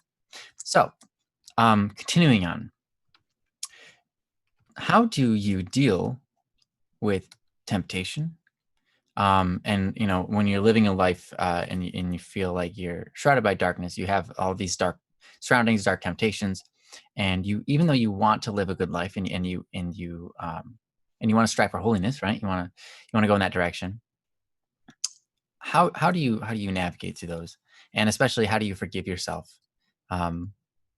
So this is a really good topic. I think it's one of those that it takes practice, right? It takes a lot of the right thinking. It takes a lot of the right environments sometimes, and it can be difficult when you're dealing with temptations, right? When you're dealing with things that you're like, I know I shouldn't be doing this, but I'm doing it anyways. There are a couple of things that I found helped me. One thing is, if we know we're tempted by something, then wouldn't it make sense to avoid it? I think that sometimes when we realize that, hey, I'm tempted by this sort of thing, it's good to avoid it. A lot of times we think avoiding something is running away, and you'll never get good at it, right? You'll never be good at denying the temptation, right?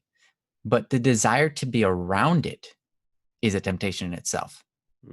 So when you look at something and you avoid it, like maybe let's say you're into smoke, you're a smoker, right? And you're at work and all your coworkers step outside to go smoke. It's an immediate temptation to go with them and smoke. I mean, that's what a lot of my coworkers in the past had to face. So that temptation already exists. So what you do by saying, I'm going to avoid it by not interacting, you immediately just go, okay, nope, I know that's a temptation. And the closer I get to that, the more I'm going to fall for it. So immediately, as soon as I see that temptation from within myself, start to notice it, I just turn away, right? To take an immediate response really helps program the mind in the right direction there. And furthermore, a lot of times we think now the truth is we get stronger the more we deal with something, right? The more we endure, right? The more we exercise, the stronger our muscles get. And similarly, but it sounds opposite. When we choose to avoid something, it's better to do that than go deep into it and be like, you sit there in the smoke and watching your friends and then just getting like, oh, I really want to do it, but I'm not going to. That does build strength inside yourself if you achieve it. But the thing is, you're still, how do I say this? You still have the thoughts running through your head of that temptation. And part of breaking temptation is to get the habit of temptation out of your brain. So if you sit in a room and there's something you like sitting in front of you, right? And you're saying, I'm not going to do it. I'm not going to do it. You're staring at it and you're staring it down. You're like, I'm not going to do it. And you're trying to build that strength. That makes sense on one level. But on the other, your brain is still feeding itself saying, hey, I really like this thing. I want this thing. I want this thing. I want this thing. And so what you're doing is you're programming your mind you're programming your mind in a way to become better at self-control, but you're also programming your mind to really like that thing a lot. You're actually programming your mind to like it more. Which sounds weird, right? But it's true. If you have something that you really like let's say a lot of times people use this to achieve goals. Like, man, I have this really big goal set. I have this big milestone, but before like I really like this car, right? And so I'm going to buy this car, but I'm not going to buy the car. Maybe I even have the money right now for it, but I'm not going to buy it until, do you hear that noise? Mm-hmm. Do you hear a noise in the background? Mm-hmm. That's weird. Okay. Anyways, your face? No, it's not even close to it. It's kind of weird. Well, hopefully that stops. I don't know. It was weird. Anyway, sorry. If a lot of people use this to strengthen themselves, where they have a goal, right? So like, I really want this car, and they deny themselves the car, but they go and they sit in the car, and they like pretend to drive it. Like they go to the place to buy the car, and they're like, hey, can I sit in the car for like? And they're like, yeah, test it out. Sweet. They go in, they sit in the car. They're like, they soak it in. They're like, yeah, this is great, but I'm not going to buy it. I'm not going to drive it around. They're purposefully resisting, but what they're doing is they're making their subconscious desire it more and more and more to get themselves motivated to go and do the things that they need to do to achieve that car, right? That's a typical practice. So when you have these temptations and you treat them that way, what you end up doing is you end up making your mind like them more when you resist them. By resisting them, you tell your brain, this is something that I have to work for, or I have to earn, or I have to, whatever it is, right? I'm allowed to do this, but just not yet. Rather than taking that route, instead, avoiding it altogether and shutting it down as soon as it starts trains your brain to do that. And then you create a habit of just turning that off until it comes to a point where you have not been associated with that object for so long that you've lost emotional touch with it, right? So back to smoking, right? If you stop smoking for a long time, you no longer have the chemicals going through your body that say, hey, I really need to smoke, right? Your brain doesn't go like on an off day, just all randomly like, ooh, man, I really, really want to smoke right now. Like maybe if it does, your brain is already designed to shut it down, right? Your temptation for a thing often isn't heightened by avoidance. In fact, you're just you train yourself to not need it anymore, right?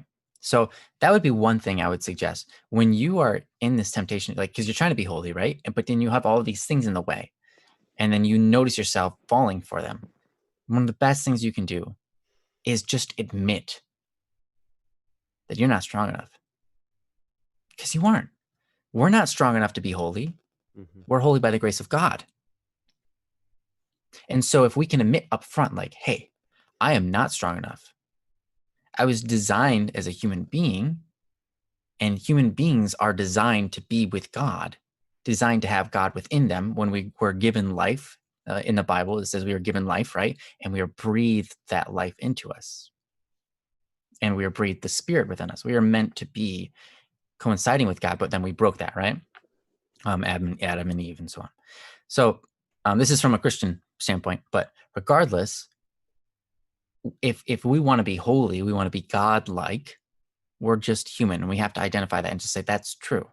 So therefore, I should not pretend that I'm strong enough and have enough self-control that I can just go through the darkness without being fazed. Instead, when we enter the darkness, we should enter into prayer. We should enter into acknowledgement of and be humble and be like, you know what? I need help in this area. I'm going to avoid it at all cost, because then it will, then at least I'm acting as though I understand the risk, of coming to temptation and so on. So I think it's important to realize, hey, we're just human. So of course we're going to make mistakes. We were designed that way, right? We were designed to make mistakes. A lot of people don't realize that human beings, us, we're not designed to be perfect. We were designed to have issues in our lives. Why? Because those issues bring about strengths that could not be if they did not exist.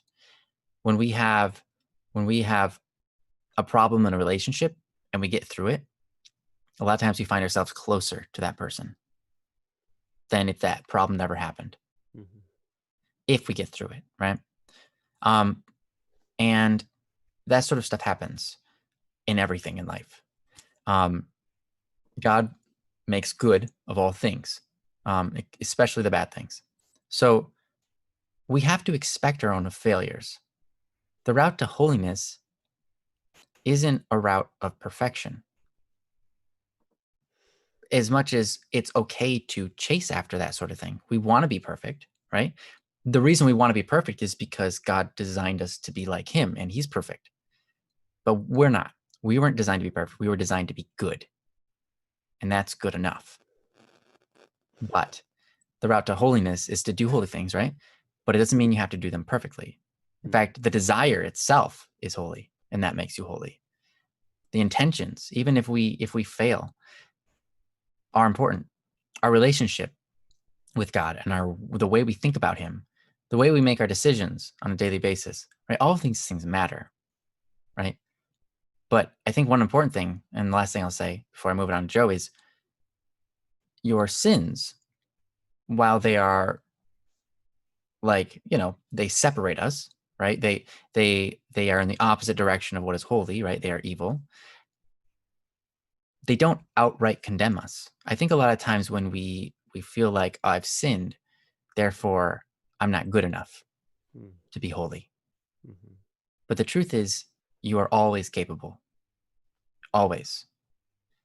Even if you're Hitler, you are capable of doing holy things. And it's a matter of choice. But it's also a matter of understanding. I think, again, we have to come to the point where we have to realize we're just human. We don't know everything. We don't understand everything, and that's okay. So to do your best, and sometimes your best looks pathetic, and that's okay. Because here's the thing. God sees it equally, whether you are talented at something and you try to be holy, or you are not talented at it, but you're still trying. In fact, your effort is what counts, right? But if you are bad at something and yet you are trying so hard because it's something that's good, anybody looks at that person and says, wow, they're trying so hard. That is so wonderful of them, because they're not good at that, and they know they're not, and they're trying so hard. We honor that, and that is super honorable. So when you go through your life and you go, oh man, I just keep on going through all this darkness and I'm giving into it and I'm doing all these bad things, if anything, we look at that person and we look at you and saying, this is a person who is set up for failure almost. Not quite set up for failure. You were set up for success, period. But it looks as if your life was set up for failure because you were given all of this darkness. And yet you are still trying. Failure is expected, but you're still trying. That is honorable and holy in itself. That is incredible. And so you have to take that into yourself and go, okay, I need to forgive myself. I'm allowed to forgive myself because this was the life I was given. And these are the dark times I was given. And I know that I'm a human being. Of course, I'm going to fail. But the fact that I'm still trying means there's all hope. There's no reason to despair. And therefore, it should be easy for me to forgive myself because I know where I want to go. And it's upwards, right? Upwards and onwards. It's being holy. And if there's two concepts of grief or what do you call that? Guilt. There's the guilt that shows you, hey, that was a bad action. You should not do that anymore. And then like a holy sense of guilt. And there's the guilt that is the devil's tool, where you are guilty and then you hate yourself and you just get worse and worse and worse because you're like, oh, I'm guilty. I'm not worthy. I'll never be good. Right.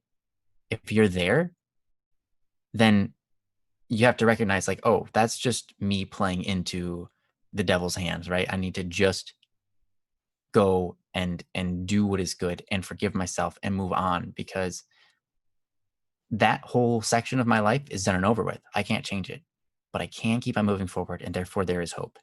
There is always hope. You are never condemned till the day you die and you are judged, right? And he doesn't want to judge you poorly. He doesn't want to judge you just because, he doesn't like you, because God likes you no matter what. That's period. So to be holy, how do you do that? There's so many different ways, but when you're dealing with darkness and stuff like that, you got to give yourself some leeway. You got to give yourself a little bit of understanding. Recognize that you're not God, and imperfection is okay.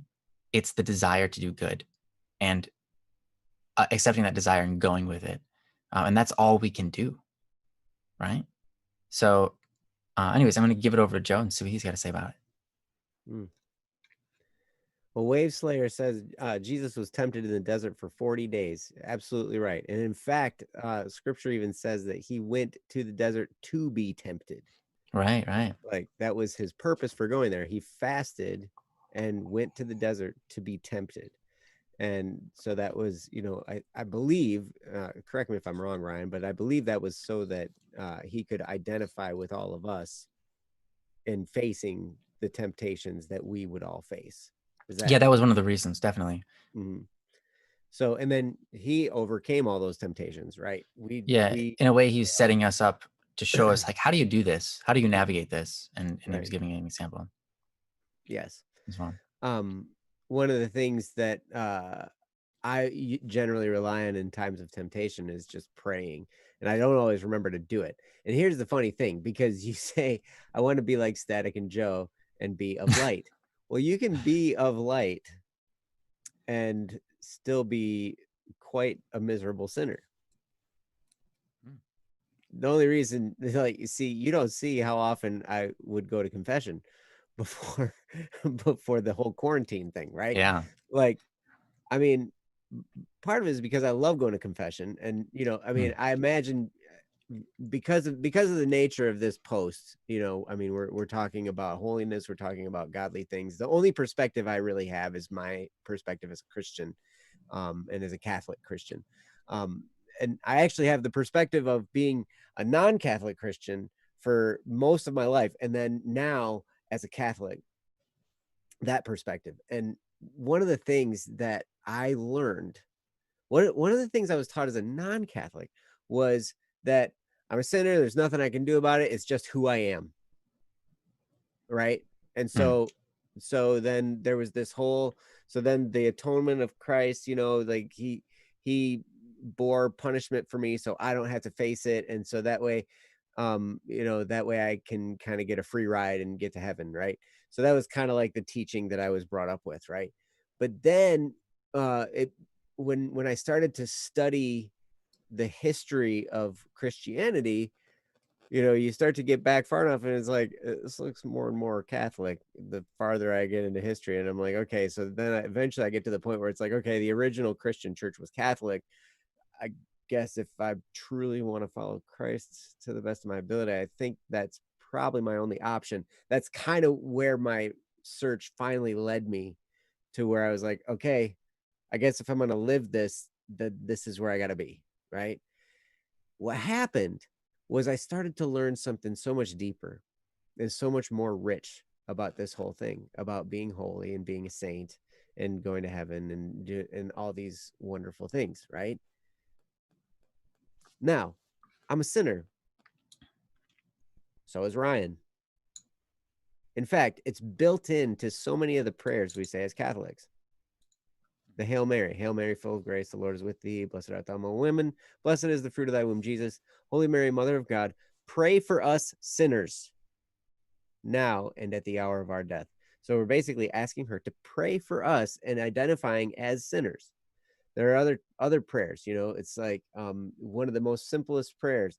Have mercy on me, God, a sinner. Yep. Because we acknowledge the fact that we're sinners, and it's like we need help, just like what Ryan was saying. It's like we never could do this on our own. It's an act of God's grace that we could become holy in the first place. Now, we are empowered to do holy things by his grace, right? But it all is there. That's where we get the ability to do anything holy. That's where we get existence itself, right? Mm-hmm. Like everything. So how do you get this wrapped around my head? One of the things that I had to wrap around my head was that one of the biggest changes was, you know how I heard in my upbringing's church, what was happening was I was taught, hey, I'm sinful. It's just my nature. It's who I am. And there's nothing I can really do about it at all. Right. That was what I was growing up being taught. And then later on, as a Catholic, what I learned was my sins are not who I am. Right. They are separate from me. So you said in your post, to some this probably sounds stupid or ridiculous, perhaps even unachievable, considering the sins I commit when I don't even try. And it's like, what you learn is my sins do not identify who I am. In fact, the whole like examination of conscience that we do before we go to confession, the whole point of that is you're praying, you're asking the Holy Spirit, please reveal to me these sins so that I may separate myself from them. So that way, in my mind, now I'm starting to realize these are not a part of me. These are things that I've done. These are acts that I've done or thoughts that I've had or whatever, right? These are things that I have, acted upon, but they aren't who I am. And in this confessional, I'm able to separate them from me. And that's really it. So you say, I want to be like Static and Joe and be of light, yet I'm finding it hard to maintain in the face of temptation. I totally am with you. I face temptation all the time and I fall all the time. And I have a recommendation. If you're Catholic, fall in love with a confessional. It's a wonderful, wonderful place. Absolutely. It's absolutely Absolutely astounding. It's always nerve-wracking before you go in, but then the feeling when you come out is freedom. And when you're sitting in there and you're telling the priest, the sins that you've committed and everything like that. And the priest, the priest has heard everything. It's like he is not surprised by anybody's sin at all because he's heard it all, right? And so he's just like, okay, whatever. Okay, whatever. Get out of here. No, just kidding. But here I am. I'm like pouring my heart out and everything. Da, da, da, da, da. And then, he's like, okay, here, say your act of contrition, whatever, and whatever. And so then you go through the whole process, and he absolves your sins, and then you get out. And then when you get out, you're just like, oh my gosh, this whole thing is lifted from me. And there are a couple things that the mechanics of the confession sacrament has involved in it. One is you have an accountability partner in the priest, because you're just like, you know what? You go to the confessional a few times and say the same sin again and again and again a few times. And before long, you're like, I do not want to go in and tell Father the same sin. Same thing. Again, because I've said it 5 weeks in a row. Like, I do not want to do this. Now, he doesn't always remember. Yeah. I'm sure. I mean, he sits there, he listens to people all the time. And, it's like, he doesn't remember them all. He's just like, whatever. But, okay, so that's if you're Catholic. If you're not, then I would encourage you to, if you're a Christian and you read the Bible, right? And I imagine if you're identifying holiness with Ryan and I, you're at least Christian to some degree. So if you read the Bible, read Psalm 51. In fact, do more than read it. Pray Psalm 51. That is the best example of a prayer of contrition that we have in Scripture. Mm-hmm. That is it. That is the chapter of the Bible, Psalm 51. And what that does is it aligns your heart in the right direction, because, most of the time, like if we're confessing our sins to God, people say, I'm going to confess my sins to God. When I was a Protestant, I never really confessed my sins to God. I was just like, hey, I'm a sinner, big deal. You knew that, but now it's like, okay, now there's an act, like Ryan was talking about, there's a guilt feeling about what I did, not about who I am, but about what I did. We're separating ourselves from the act, right? Mm-hmm. And, and we're confessing it, and we're acknowledging that we did it. We're acknowledging that it was wrong. And we're acknowledging that the real wrong is that we offended our Creator, that we did something that was contrary to his design. And, other people might have gotten hurt in the process, of course, absolutely. But the main offense there is that we acted in contrary to our Creator's design. So anyway, but that's, if you pray through Psalm 51, that is one of the most liberating things. And before I could go to the confessional, I would do that. I would pray through that chapter of the Bible. And there was one other thing I was going to touch on. Here it is. So I keep coming back to this one point your post, because I was kind of really surprised by it. But when you said, I want to be like Static and Joe and be of light, like your dream is to be an angel, to be holy, and you associate us with being holy. And I'm like, whoa, okay, that's great. But yeah, I'm only hoping that that things go well for me in the future. Right. Where I'm at right now, we all see our own faults. I think that's part of it, right? That's true. But here's one of the things that we do that might make it appear that we're in this state of saintliness or holiness or whatever, is we offer ourselves to be God's instruments. We we say it, we pray it like every day, like daily. At least I do. And I'm sure Ryan's much more, you know, on the right track than I am. I don't know about But that, man. but You're an inspiration to me. So this is also in scripture, like make of yourselves a living sacrifice. This is your act of sacrifice, to offer yourselves as living sacrifices to God. And so we do that. It's like, you know what, God, here I am.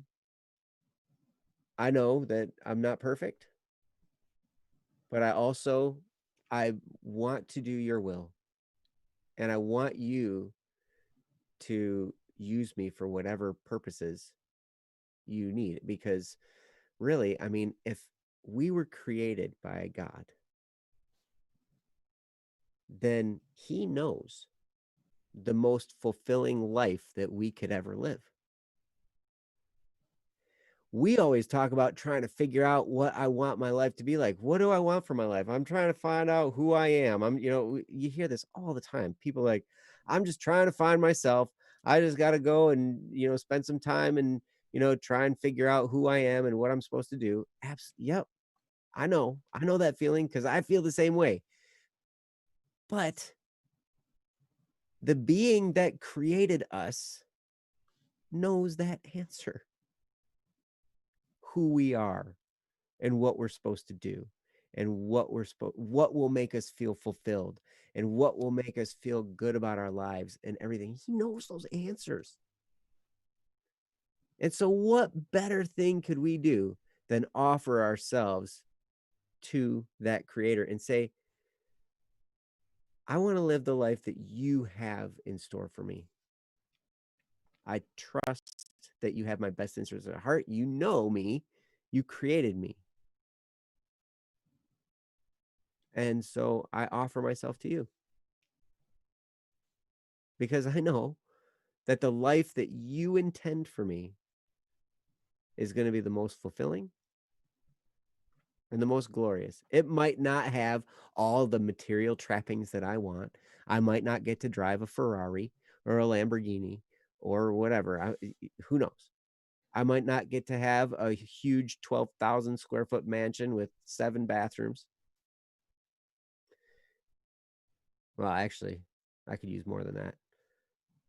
Especially by the time I get old. I'm already starting to get old. Did you say bathrooms? Yeah. Okay. Yeah, definitely. I was thinking probably 11 bathrooms, actually. 9 bedrooms, 11 bathrooms. That way people can come and hang out and stay and stuff. Like a family that house of 4, that we saw. A family of 4 needs 11 bathrooms. Bedrooms. Oh, the resort thing? Yeah. That is a main house with like 7 cottages on it and stuff. That's a nuts, dude. So it's like a compound. Yeah. So, but that's great. Like, I would love to have that for BSS retreats, and we can invite people and we can hang out and it's right on the lake and, we can do all kinds of great stuff. It'd be so great. The Don't Muddle Mansion, you bet. Yeah. But even if I don't get all that stuff, even if the plan that God has for me doesn't include that, I know that his plan is going to be the one that fulfills me the most. Because most of the time, I don't know what's right. I think I know what's right. I go and I do it, and then I'm left feeling empty inside. Talk about sinning, talking about temptation and giving into temptation and sinning. The reason I do that is because I think it's going to make me feel good or feel, it's going to make me important. I'm going to do this because, I want to do it and it's going to make me feel good. And then afterward, I feel like crap. It points out, I don't really know what's going to make me feel good. I don't really know. So, if I don't know, the one who does know ought to be in charge. And so that's one of the reasons why, like maybe Ryan and I come off as, maybe saintly or maybe holy, is because we offer ourselves consciously. Now, we're not perfect at it. We don't live it perfectly, of course. Never. on this side of, the veil, probably ever. Right. So, but that's, but my will is to offer myself to God. That's what I want to do. And living up to it isn't always easy, but I don't know. Hopefully some of that makes sense. And hopefully I didn't offend a whole bunch of people and, make y'all leave and, whatever. But, Yeah. So I apologize if I said anything offensive, but that was kind of the nature of the post. Yep. But and all I can talk about is my perspective from a standpoint of holiness. And I can tell you, I would definitely, if you're looking for a pathway to sainthood, look into the Catholic faith. You don't have to go all the way full stop if it doesn't float your boat, but look into it, study it, learn about it, because seriously, like there are great sinners in the history of the Catholic Church. Yes, there are. But there are also tremendously holy and saintly people throughout history, and you can see them all over the place. Saints everywhere that did wonderful things in the world. Mother Teresa, for instance. Pope John Paul II. These are just some recent ones. St. Francis of Assisi, St. Homobonus. I like that one. St. Augustine, St. Thomas Aquinas. Mm-hmm. Tons all of the Anthonys and so many. Yeah, St. Anthony of Padua, St. Anthony of whatever. Of the desert, St. Anthony. There's another one. I can't remember them. Yeah, and I'm Joseph, right? So there's all kinds of St. Josephs. Mm-hmm. And in fact, a bunch of them are the same guy. St. Joseph, father of the Holy Family. St. Joseph, the worker. St. Joseph, the whatever. The saint of a happy death. All kinds of whatever. But at any rate, I could go on and on. But the point is, I'm impressed that you would think that about us. I'm like beyond. Actually, I'm beyond humbled. Yeah. And hopefully some of that's helpful. But at any rate, don't worry about the fact that you sin, because yes, you do, and it's okay. Because I take that back. It's not okay to sin, but when your heart's in the right place, I love what Ryan was talking about. The guilt you feel from sin will be the guilt that you feel because of the thing you did, but not because of who you are.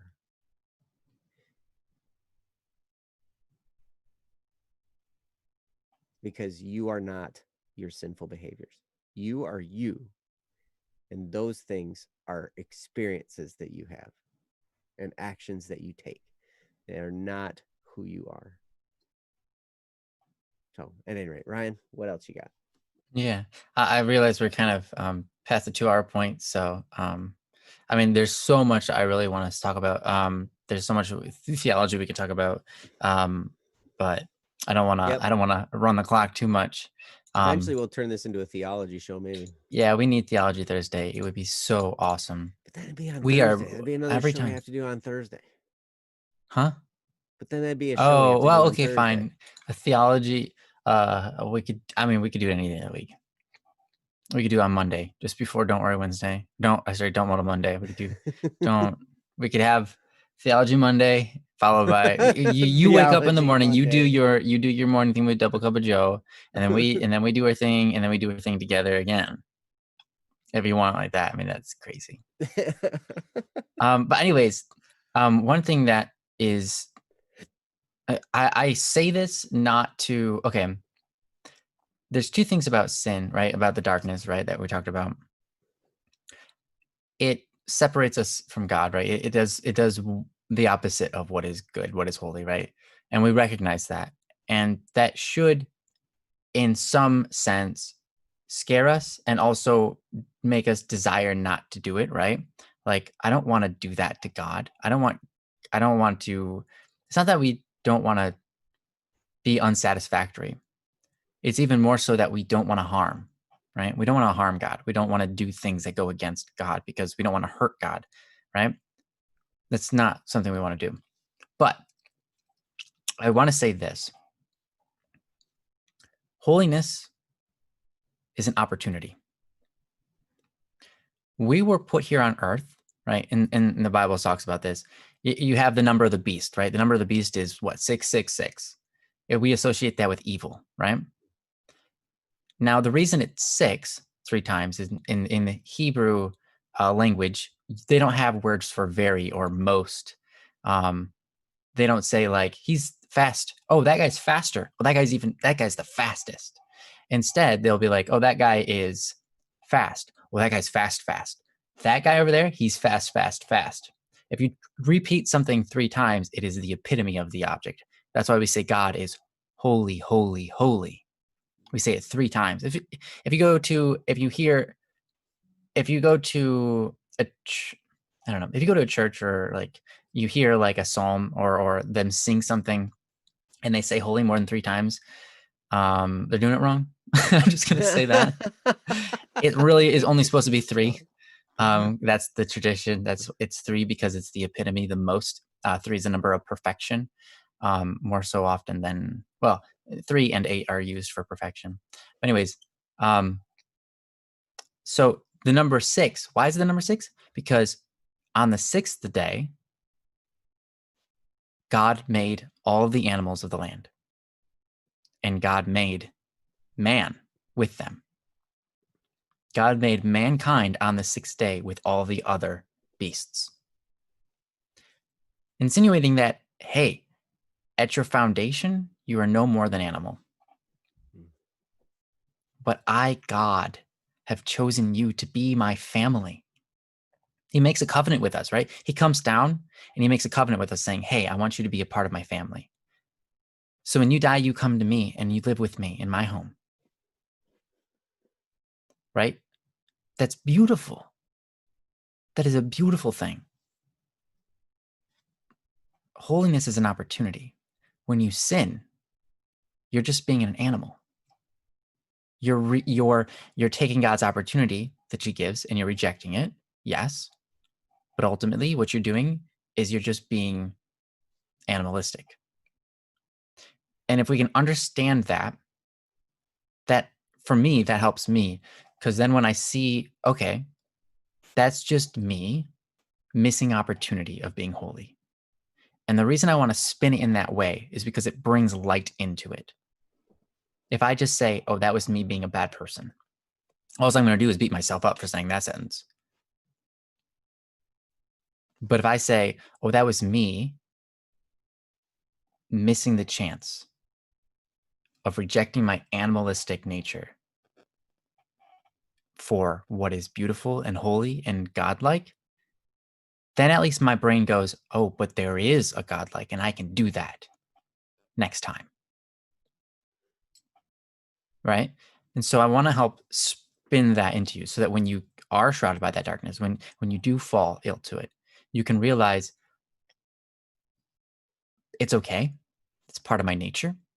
Not saying that it's a good thing, not saying that's what we should act like, but rather that that's you when you're deciding not to be with God.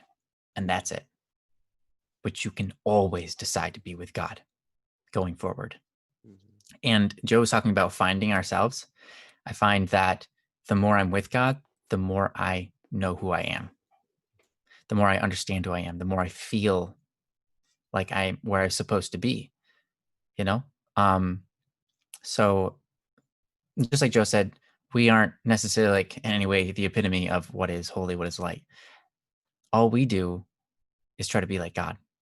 You know, like I've said this many times, I try to keep the main thing the main thing. The main thing for me is to be an example of God's love, an example of God's light in the world. That's all I do. If I keep that the main thing, then that means I have to be in constant prayer with God, because that allows me to understand what I'm supposed to be doing in the world. That helps guide me in every decision, because I can go, okay, I want to be like God in this scenario so that the world can flourish from it. So the world can have more light, have more holiness, so that I can have more holiness and light and joy in my life. And so that I can also glorify God, right? And God can have more light and joy. And that's the beautiful thing. God is infinitely light, infinitely loving, infinitely holy. But it doesn't mean he can't have more.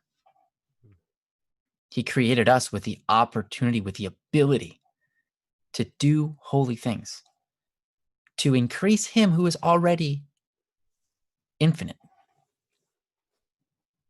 which is a weird mathematical problem, but it's not a problem because you can keep on adding to infinity. So it just continues being infinity.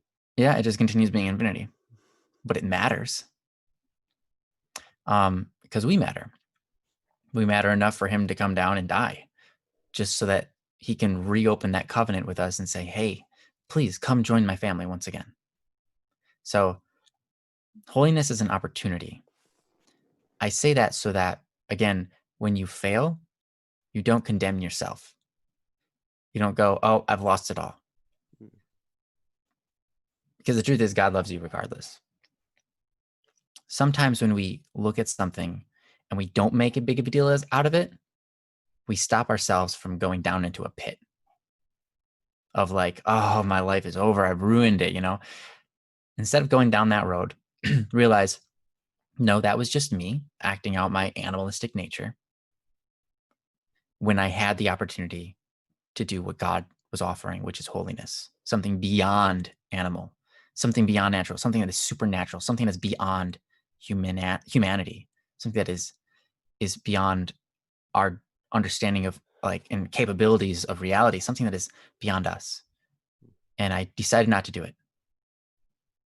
But next time I'm going to decide to do it because I really want to do holy things. I want to lead a holy life and I want to add more to this world. So, but yeah, with that, that's what I got. Well, thank you, Ryan. I'm really glad you chose to say that because there was a lot of good packed in there. But anyway, thank you so much for the topic, Anonymous, and I really appreciate you if you hear this, and I hope that it sounds good. But, I hope that sounded good to you guys. I hope our voices were in tune and everything for you. Yes. Because Ryan said something about, it's not, you don't necessarily have to be perfect. You just have to try hard. Yeah. Like Ryan's really good at singing. I'm good at making a joyful noise. Luckily, God just requires the joyful noise part. That's right. No. I think we all have our times of making joyful noises, even if we're good singers, including you, Joe. You are a good singer. Yeah. Oh, thanks. But anyway, thank you guys so much for being here for Don't Fret Friday. It was been a real pleasure to be here, and hopefully you enjoyed your time too. And be sure to come back. Don't Muddle Monday on Monday at 9 p.m. Are you guys streaming games over the weekend? I don't know about Saturday. I'm pretty sure we are on Sunday for sure. Okay. It's likely. Saturday is kind of up in the air lately due to just people's schedules and stuff like that. But sure. So there's a possibility, but Sunday's very likely. Okay. Keep an eye on Twitch, BSS Gaming stream on Twitch. And also come back Monday morning. Joe and I are beginning our week on selfishness. Ooh. Or shellfishness. Shellfishness. Whichever you want to talk about. Wait, shouldn't it be shellfishness then? Shellfishness. Shellfishness? Yes. Like Sean Connery? Yes, like that. Oh. But anyway, that's the topic of the week next week. So, and we will begin that on Monday morning at 6 a.m. We would love to see you. Those of you who have been there, you know how fun it is. So you should come out. It's a fun morning show. But we love you guys a lot. We can't wait to spend more time with you, and we'll see you next time. Until then, have a wonderful weekend, and we'll see you whenever we see you next. So yeah. Thanks for joining us, guys. Peace.